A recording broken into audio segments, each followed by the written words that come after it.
Magkapit-bahay kami mula pa nung mga bata kami at pareho pa ng school. Kaya kami naging close.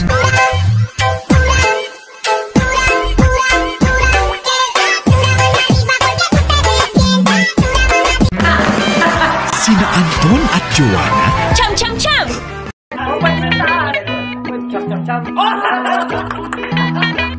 Best friends forever ang promise sa isa't isa.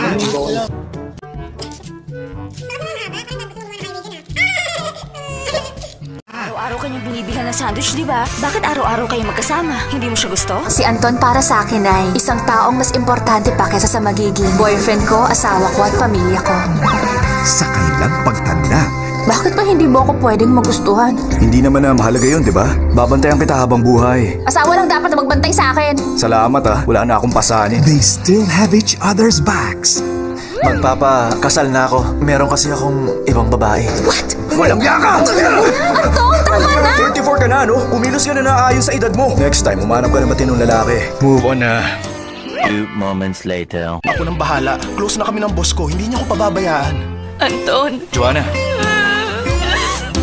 Pinayungan ka lang, nahulog ka na agad sa lalaking yun. Bata pa yun. Ito ba sa tingin niyo dapat niyang gawin para magka-boyfriend na siya? Forever friendship. Ano na lang kung hindi ako magkaasawa? Ikaw nang bahala sa akin, Hindi kita iiwan habang buhay. Pero never in a relationship. Magiging matandang dalaga ba ako habang buhay?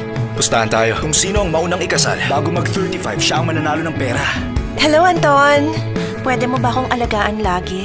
Sa pagbabalik ng The One That Got Away. Sancho. Namiss kita, Joanna. Sobra. Masama ang taong yun. Alam ko. Hindi sapat yung alam mo lang. Sinabi ko na sa'yo, hindi siya mabuting tao. Sancho. Umalis ka na rito. Sa lahat ng ayoko, yung pinipigilan ako ng isang tao, wala namang karapatan.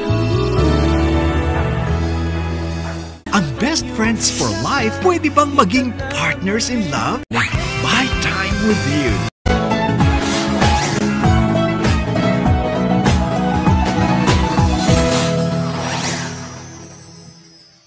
Sa hindi mo inaasahang pagkakataon, biglang magkakaroon ng pagbabago sa buhay mo.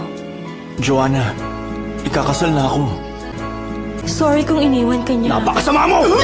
Baliw ka ba? Mas lalo mo pa ako ipinahiya! Di ba? Tumigil ka nga! Hindi ka dapat lumapit sa akin nung isang gabi at umiyak sa harap ko nang dahil sa lalaking yon. Anton, thank you sa lahat. Maluwag na ang pakiramdam ko ngayon. Next time, umanap ka na matinong lalaki. Maganda yung simula namin Move on na. Magsisimula na ang pustahan ni Joanna at Anton. Bato, pick. Joanna, pustahan tayo. Pustahan? Kung sino ang maunang ikasal, bago mag-35, siya ang mananalo ng pera. Okay yan. Magkano? Mga... 1, 2, 3, go. 1 little, 2 little, 3 little hot dog. 4 little, 5 little, 6 little hot dog. 7 little, 8 little, 9 little hot dog. 10 little hot dog man. $50? $500. Game? Huwag na kung takot ka.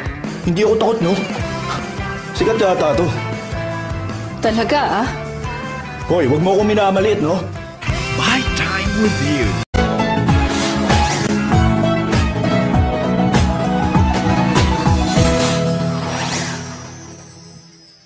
Siya ang bagong intern ng marketing. I'm Robbie Kim. Magmula sa araw na to, ako nang magiging intern niyo, miss. Parang nakita ko na yung lalaking yun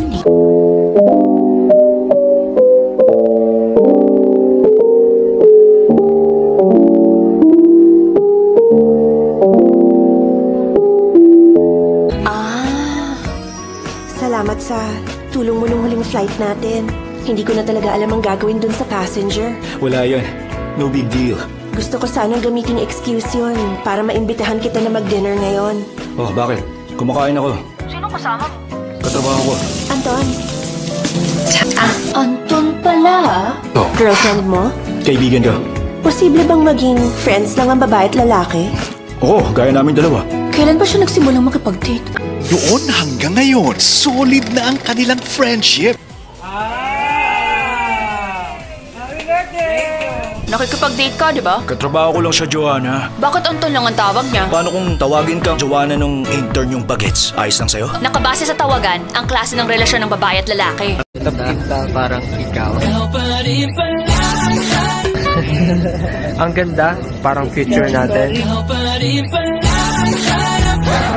This time, maging lucky na rin kaya sa kanilang relationship? Nicole, friend ko, si Joanna. Wala kang boyfriend ngayon, no? Kita ko kasi... Nasa itsura ko ba? Oo, para mas gusto mo makipagkaibigan na. Mag-init sa mga pangasa. Ikaw ba ang boyfriend ni Mag-ingat sa mga Joanna? pangasa. Ikaw ba ang boyfriend ni Joanna? Ikaw? Pinayungan ka lang, nahulog ka na agad sa lalaking yun. Bata pa yun. Sasabihin niya sa'yo hindi niya kayang mabuhay nang wala ka. Pagdating sa love, isa ka rin bang Joanna? Lalakihan ko ang padala pag full-timer na ako. Close na kami ng boss ko, hindi niya ako pababayaan. Joanna, anong problema? Hindi ako dapat nagpadala sa kanya. Nasira na naman ba ang ulo ko dahil lang sa lalaki? Maganda kang matalino at napakasipag, mabait pa. Wala na siyang makikilalang kagaya mo. Pag tumanda na ako at mag-isa pa rin ako, lagi mo akong dadalawin ha. Sasamahan kita hanggang sa mamatay ka. Hindi kita iiwan. Promise mo yan, ha? Joanna, sana palagi kang masaya kagaya ngayon. Sasamahan kita hanggang sa huling sandali. Pangako yan. But wait, mukhang may nagbabalik mula sa past ni Joanna. My time with you.